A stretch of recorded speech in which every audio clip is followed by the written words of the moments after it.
Bonjour. La Bible n'est pas très tendre pour les gens qui sont gros.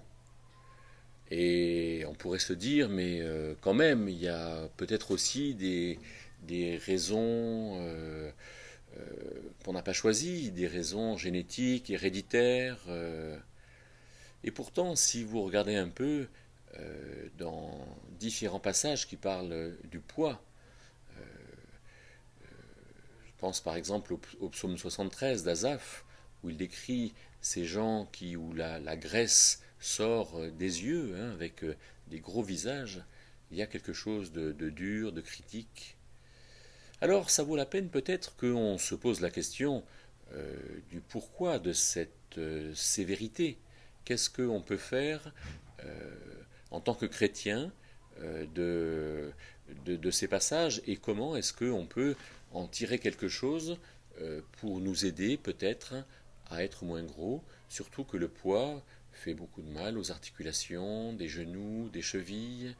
Euh, il ne facilite pas la bonne santé cardiaque, la tension artérielle, les problèmes de dos, etc.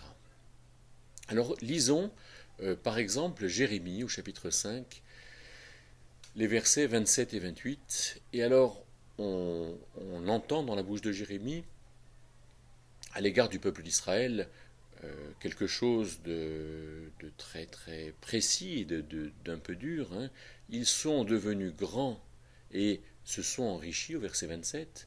Et puis au verset 28, ils sont devenus gras et luisants. Ils débordent de méchanceté. Ils ne jugent pas la cause des orphelins. Ils prospèrent. Ils ne font pas droit aux pauvres. Alors c'est assez étonnant de voir comment sont mélangées ce qu'on pourrait appeler des questions de poids, hein, avec le fait d'être gras et luisant. Luisant parce que en général les gens gras transpirent, et le fait qu'il y ait de la méchanceté. Ils débordent de méchanceté, ils ne jugent pas la cause des orphelins, ils prospèrent, ils ne font pas droit aux pauvres. Je pense que cela montre de manière assez explicite qu'il y a une correspondance entre la vie intérieure de l'âme, entre les projets personnels, entre le ressenti personnel et la gestion, la vie du ressenti, et puis la manière de se comporter, la manière qui finalement va conditionner le devenir de notre corps. Quelque part, quand on ne pense pas bien, quand on pense mal, ou quand on considère mal les choses, alors on sera plus ou moins gros. Comme si Jérémie disait, suivant la manière dont on va manger, alors on grossira ou on ne grossira pas. Alors on écoute Jérémie, on entend, ils sont devenus gras et luisants. Il y a quand même une notion de devenir.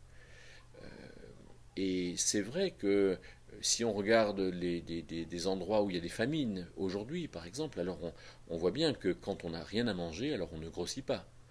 Donc la question du poids est une question sérieuse, importante, et on pourrait se dire, Seigneur, je ne veux pas devenir gras.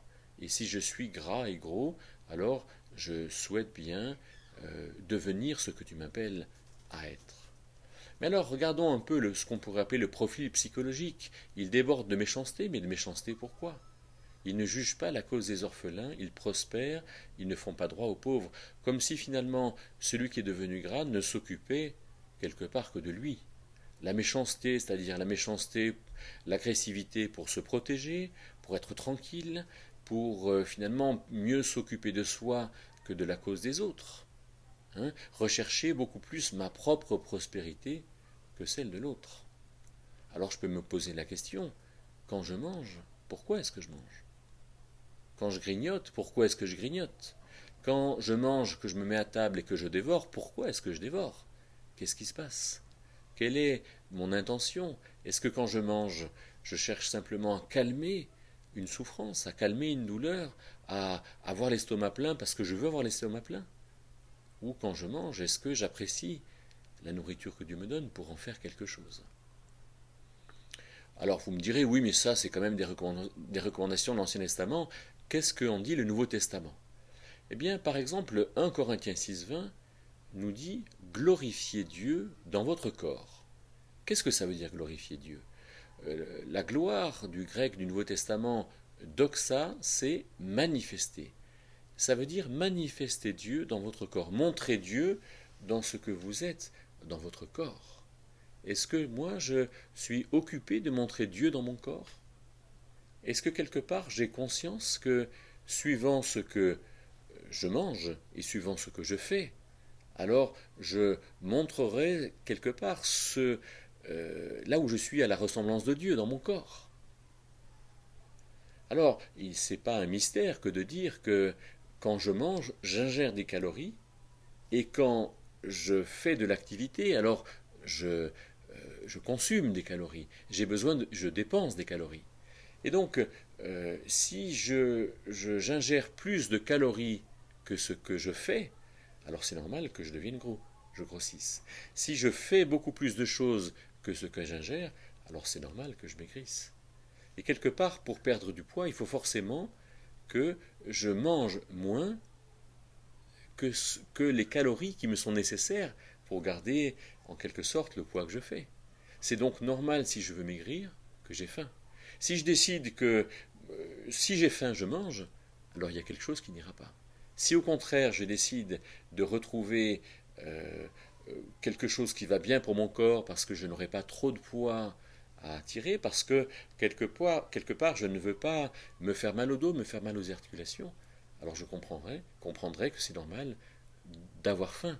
Et c'est normal finalement de vivre pour ce que je fais et non pas pour mon propre nombril. Alors voilà finalement ce que Dieu m'appelle à faire, qui est difficile, mais tout ce que Dieu m'appelle à faire est difficile parce que ça a de la valeur, et comme le dit un célèbre refrain, parce que je le vaux bien.